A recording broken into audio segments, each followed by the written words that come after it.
So when we look at our historic preservation movement today, it's really about adaptive reuse, and it's how we ensure that we build in that sense of place so that those buildings never lose their relevance, tying the text and the context together. So this is the way I sort of want to start the panel discussion. In Huntsville, we tend to do things collaboratively. So the Downtown Master Plan has launched, and the big picture. And so there was a meeting on March the 8th that launched the Downtown Master Plan. And there are wonderful resident comments about what the kind of Huntsville they want to build.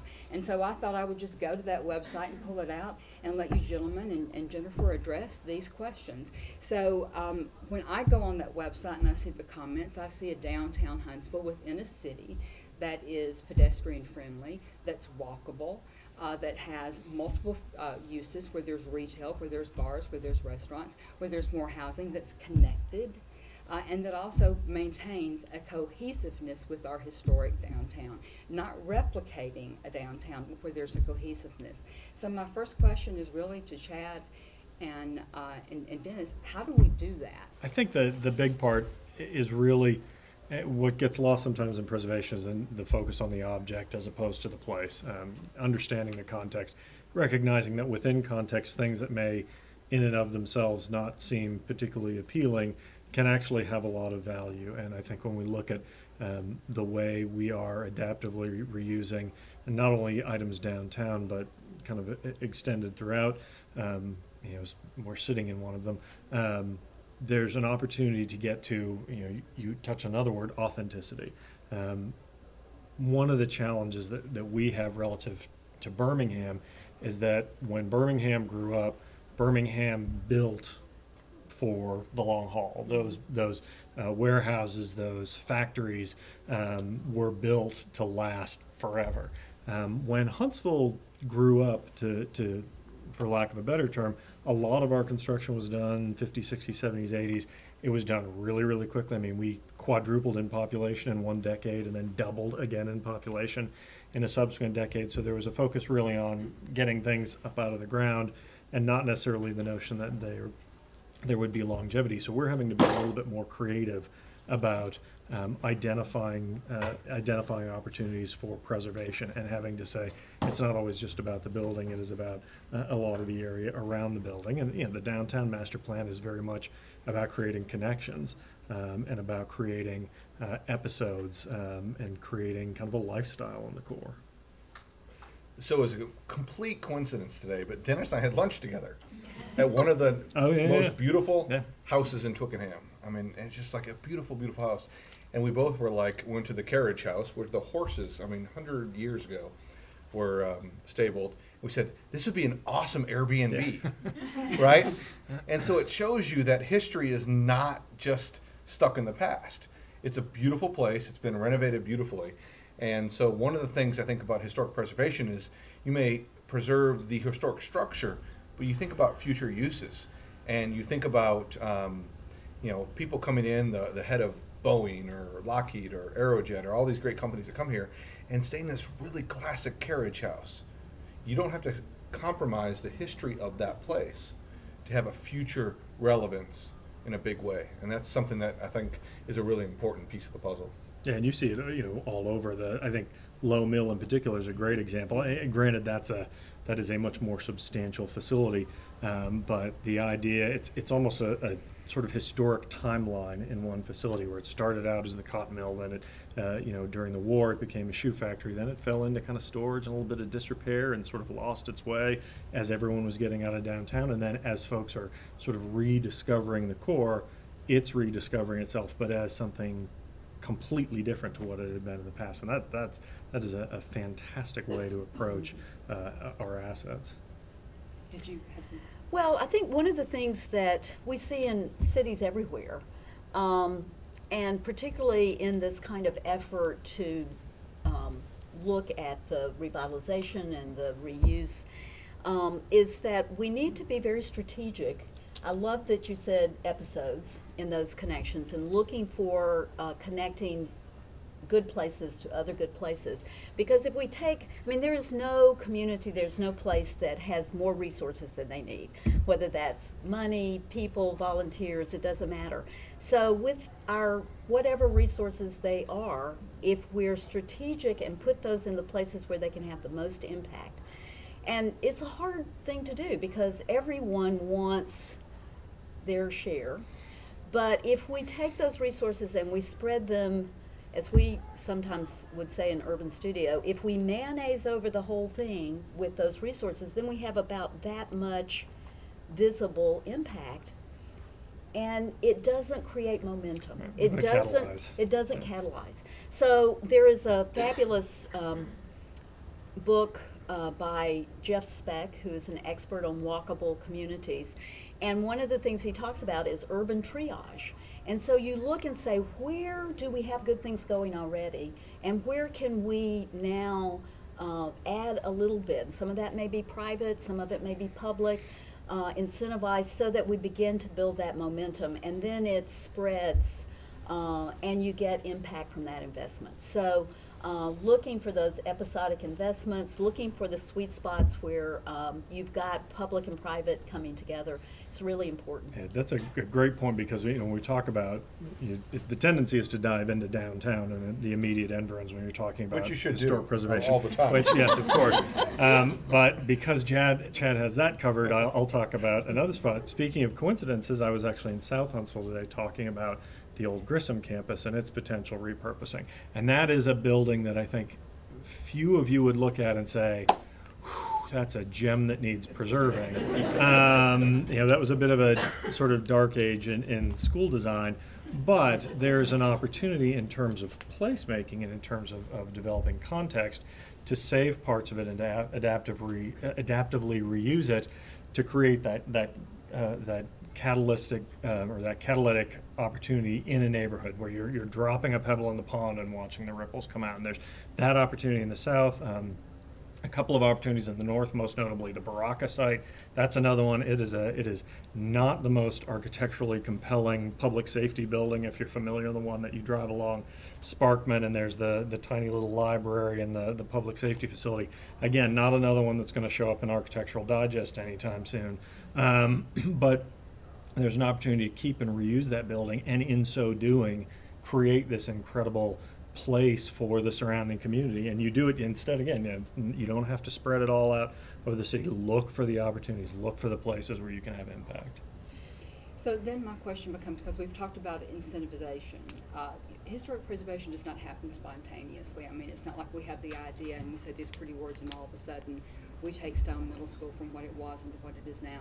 There has to be someone who's willing to invest in it. There have to be public-private partnerships. Absolutely. Would you talk a little bit about how the city of Huntsville functions in terms of determining, how do we make this happen? We have, I assume, opportunity sites downtown. So how are you recruiting businesses who offer products that Huntsvillians want or that tourists want in order to get them there within a context where we add to the sense of place that Huntsville has? That'll go me too. So I don't know, is Kelly here? I mean, Kelly and Randy are here, but I mean, it's just vision. I mean, this was a really hard thing to do here. The fact that we're even having this here. I was talking to the Commercial Real Estate Association for breakfast the other day here, and we just all like, we're in Stone Middle School. It's just like, this is a really hard thing to do. And so a guy like Randy, who has done hard projects, like the Historic Times building, you think, like, it doesn't just, there's not a playbook for something like this. Right. It's like, we got an anchor tenant straight to Ale, and Lone Goose wants to come here, and Bubble wants to do things. But this is a really hard thing to do. So to be on the forward, really the tip of the spear for this. I mean, this building right here is a great building. The great memories that happened here.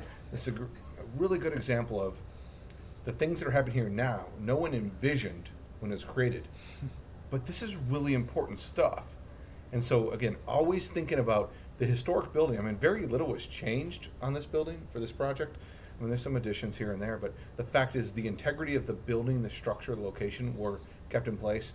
But the things that are happening here are creating a whole new generational set of memories here. The fact that the historic preservation meeting is here, right, is really significant. And so that's why that open-mindedness to keep the the integrity of the history, but also looking forward. I mean, kudos to Randy and his team for just like, that was a hard decision. I mean, there weren't a lot of line of people out the door wanting to turn this into Campus 805. And I think the vision comment is important, because not just now, but we had so many visionary leaders years ago that didn't come in and just knock things down to redevelop, that saved them, which we are utilizing now. And so many fabulous philanthropists in this community that give back and do things like Mary Mack and Low Mill, and I think we're very blessed that we have that vision. So let's stay on that, Jennifer, because one of the things that you do is you take Huntsville's unique sense of place and you market it in order to get other people to come here. And so that we're bringing in customers for the hotels that we want to build, and for the bars and for the restaurants that we have, and for the stores that we have downtown. Thank you very much for Harrison Brothers. So as we build that sense of place and fill that in, how does it help you change that customer dynamic for our city? Well, we are very, very fortunate that we have an incredible community, and we have so much to offer, and we just keep having great additions that make it even better and better all the time. And downtown being one, which I say is the heartbeat of our community. Where whatever area of the town you live in, downtown is your heartbeat. So all the development that's happening down there, I think, is fabulous. Obviously, visitors want the same things that you want. If you think about where you want to go visit, you look for great dining, great shopping, great attractions. We have all that here. So it just makes our job so much easier. We just had a huge conference in town called TBEX a couple weeks ago, which brought in people from all over the world. And they saw our community. It's so enjoyable and interesting to see their perspectives, because we all know what a great community we have. But to have people from outside come in and talk about unique, authentic experiences they had here and share that with other people, it just is a great reflection of what we have and what we continue to expand on. So I think kudos to everybody involved, but incorporating all those different aspects: authenticity, uniqueness, redevelopment, sustainability. I think they're all very important. So let me follow up on this, because they did an amazing job. I mean, Oh, Jessica's up there. Jessica. I mean, yeah, she's in the city now, but Yeah, she was involved from the beginning. But think about this: if we had the international travel bloggers coming here, and the big thing is what you do on the big evenings, right? The big parties. And so one was at Space and Rocket Center, which we would expect, right? I mean, that's an amazing asset. If I would have told you the other 3 nights they're going to spend here were at AM Booth Lumberyard, Campus 805, and Low Mill. Like 7 years ago, if I would have told you those would be the 3 places, you'd be like, what are you doing to them, right? But those are amazing assets that are historical, but new and rebirth, right? And we're taking them to those places. I mean, AM Booth Lumberyard, I mean, just the Instagram posts from that alone were epic. That was something 7 years ago that no one would touch. Same with this place. Low Mill, a little bit longer, but again, Jim and Jimmy and all them. I mean, the vision they had that when people come to our city, we're taking to these places that are completely unexpected within the last 10 years. That is a huge, important piece of the puzzle, that a city that is historic renews that history. So I was reading in an article, Dennis, and you were discussing about one of the projects, and you talked about the importance of talking with local people, working with local people. Has it been your experience, and Chad, your experience, that when you have those projects that require true vision, that Huntsville natives or people who have made Huntsville their home, that they're the people who are willing to risk their capital because they know that it's going to pay off in the city? Well, they're never shy about sharing opinions, that's for sure. No, I think to get at any sort of authenticity, you have to ask the folks who live, who own property, who work in a community. They're going to know it better. They're going to come up with ideas. I mean, yeah, my background's planning, but there's no way I can know your neighborhood as well as you do. There's no way I can know the little back doors. There's no way I can know the character as well as you do. I can do a better job at my job if I do as much engagement as possible in terms of soliciting ideas and shaping that vision. I mean, it's never going to be as successful if I'm sort of transposing my own ideas, even if they're best professional practices, than it is if I'm helping to work with the community to translate their notion and their vision of what the future of their community looks like onto that plan.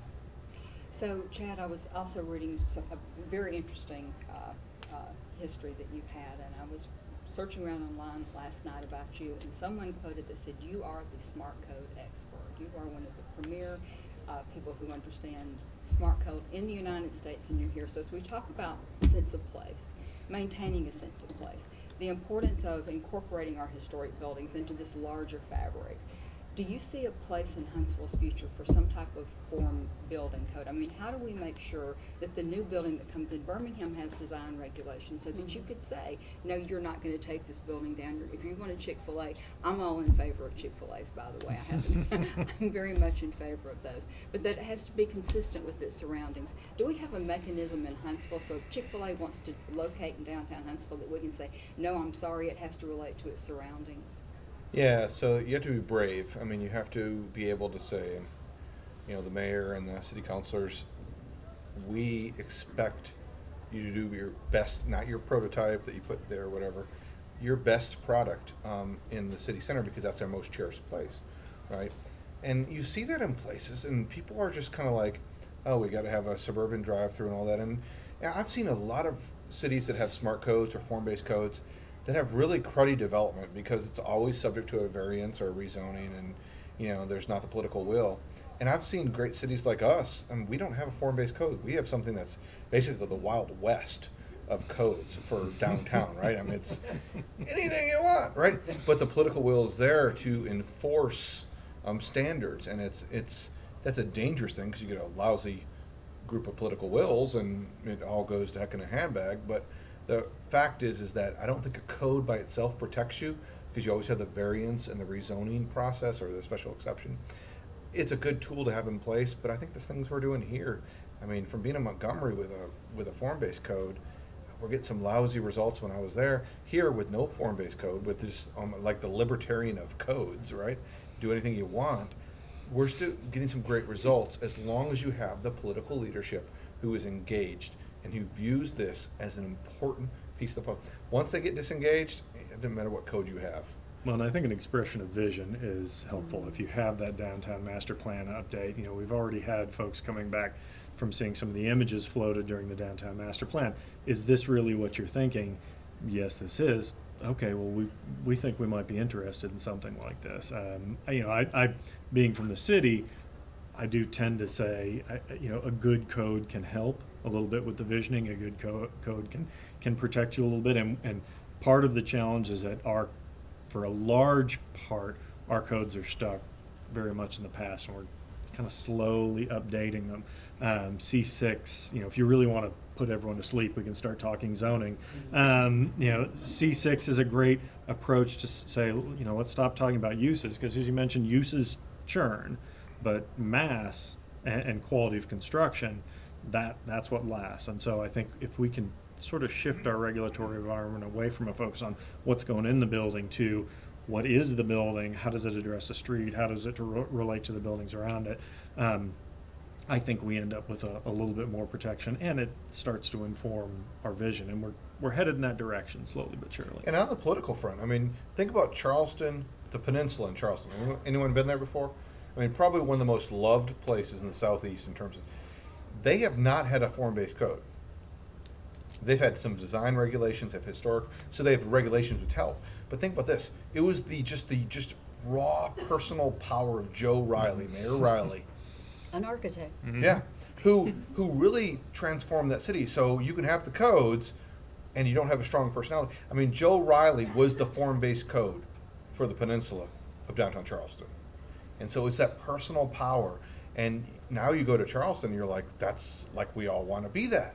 Right? And it wasn't because the codes are important, but even if you have that code, it's like Linus and his blanket. It's false security, right? If you have that code with people who believe in the code, that's the perfect merger. And do you think that you can do this? Discuss design review for just a second. I'm going to really get myself in hot water with that, but I think I have to say it. Well, I actually sit on the design review committee in the city of Birmingham, and I was one of the people who said no to Chick-fil-A, and now Frank Stitt is my best friend. Actually, he's adorable. He and his wife, Pardis, are just amazing people, but he had a lot at stake. And he had, of course, many people who regard and respect him and what he's done to transform our city. We do not have design purview over everything in the city, though. We're in districts, commercial revitalization districts and historic districts with overlay regulations, so a local group of people. If the local group comes, so we're listening to them, we can't overturn what they agreed to without a supermajority, so it really is about the grassroots and what people want for their neighborhoods. But we also are in a circumstance where we just had a very unfortunate VA clinic built, and I can't tell you how many times people have come to me and say, how did you let that happen? And it wasn't in an area where we could suggest to them we could do better. And so, sadly, we have no right at design review to have a personal opinion. We do have to follow the design rules for the different districts. We can suggest that someone might consider something, but we have no purview over ugly. So to your point before, we have some buildings who've gone through design review and gotten built, and they are really ugly. Really ugly. And I hope they were shoddily built so they won't last very long. But I think it has created a sense of expectation in our community that people can see the economic impact of what those, and again, it's an extra step in the process, but we meet regularly, we try to expedite things. We will talk to people about what is your building schedule. If there's something under question, can we get you the first permit while we're asking you to reconsider something?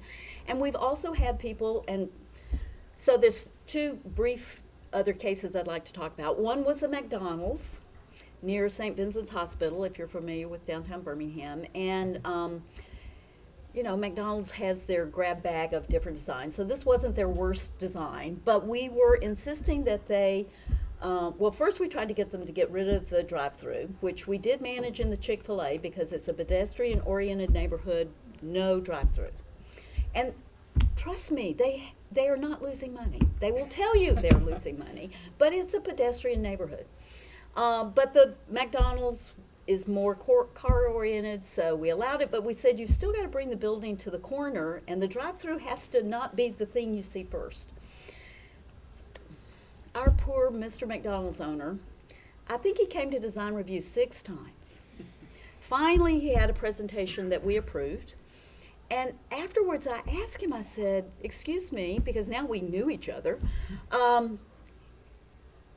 correct me if I'm wrong, but it looks like with this design that we finally approved, you have about 1/10 of the retaining wall you had in the original. And there were several other things I commented on. And he was like, oh yeah, you've saved me a lot of money. Because the ultimate site plan was much easier to construct and much more economical for him. But what he was on the path of was what the corporate office, which doesn't give a hoot about Birmingham, wanted him to build quick and easy. So that was a modest win, but also a win for the person who patiened out and more ammunition for the corporate office. And then we had a Walgreens down the street that didn't want to come to the sidewalk, wanted blank facades. We finally got them to come to the sidewalk, and what we learned in the process was Walgreens has a clause in there because they were going to take down a historic fire station on the corner, which was important to the integrity of the Forest Park neighborhood. It was a gateway. Well, there's actually a clause in Walgreens' manual that says we will not put our building on the site of a historic building. So in the end, we preserved the fire station. It is now the home of Bogues, which was a very sacred, wonderful place to eat in that neighborhood. The old Bogues, which was pretty divey, it went. And there's a hair salon and a couple of other things. And there's the relatively nice, done by a local architect, Walgreens, there is a parking lot in between, but because it all comes to the sidewalk, one day in this very walkable neighborhood, when we're not all driving 30 yards to park again and get out of our car, to park again to get out of our car, we'll have a building in that slot, and that neighborhood will become a real street. So that's the long haul, but those little steps make a Well, huge difference. And speaking of the, the retail, especially, you're starting to see, I think the Taco Bell image you used was a great example of it. National retailers are starting to kind of become a little bit more conscious of the idea that they don't necessarily have to hew as hard to their brand as they used to, that they can be a little bit more flexible and that they can be a little bit more context sensitive. I don't think it's any coincidence, Chad and I go round and round on retail trends all the time, especially with the idea of how they work in downtowns. You look at the fact that something at the peak of mall development, there were 1,200 malls in the United States, and there are probably going to be 2/3 of that in the next decade, if not two. So you're seeing that kind of environment go away. But even though you see, hard, goods retailers like Macy's and Best Buy, they're suffering, you still don't see necessarily that huge downturn in retail spending, because a lot of it's shifting to things like food and beverage or to yoga studios and things like that. So you're seeing a large trend in folks getting away from spending on stuff and spending more on experience.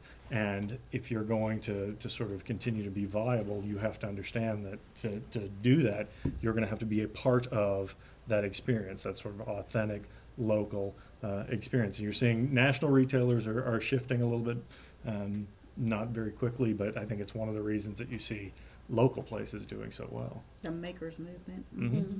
And of course, they want you to say yes to the first thing they offer. And if you say no, trust me, they've done their homework. They know they want to be there. And so they will work because their spreadsheet says this is a location where we can make money. Yeah, know the cards you hold. Yeah. This comes back to your political will again. Well, so something really interesting happened recently. It's a reversal of trend. There may be some people here that love Parkway City or Parkway Place Mall. Some of the downtown retail evacuated to that complex a while back. Frio's Popsicles. Anyone been downtown to the Frio's Popsicles yet? A couple of y'all? It's the best $3 you're going to spend for the banana split popsicle. They closed their Parkway Place Mall kiosk and because they were doing so well in downtown. What they said is that it's not that that's forlorn, that's not the end of things, but they're like, this is where the people are. They're walking around, they're in Big Spring Park, they're exploring, they're riding the bicycles we have down there. They're just, and people don't really go anywhere for popsicles, right? That's not, you're like, I wake up, I'm gonna go to a popsicle place. It's like that extra thing. You're like, oh, a popsicle, right? A key lime pie popsicle. That sounds fantastic. And so that's what's going on there. Do you know where Frio's Huntsville Popsicles is downtown? 12 months ago, it was a parking space. It was a 30-year-old municipal parking deck. It's old, it's not historic, it's brutalist architecture in the worst of way. But now people are going there and they're going to Honest Coffee. God bless Starbucks, their sales are down. And they're going to Frio's Popsicles because they're in a place they can walk to, right? And they can grab their popsicle, they can go to Big Spring Park that direction, they can go over to UG White and maybe get some taffy. I mean, it's just like that experiential thing. It's just a mall deconstructed. We talked about this today, right? All the pieces are there. It's the anchor. UG White's the Macy's. The inline stores are the popsicles. The kiosk in the mall, right? You see the kiosks? That's Clinton Row. I mean, that's old Sturkey, furniture place. Now David Johnson, who's a visionary, by the way, kudos to him, said I'll turn all of those ground floor spaces out of retail or out of storage into retail. You got the quirkiest little Echo Records places and things like that. That's like history in real time. Thank you. This has been a fascinating discussion. I think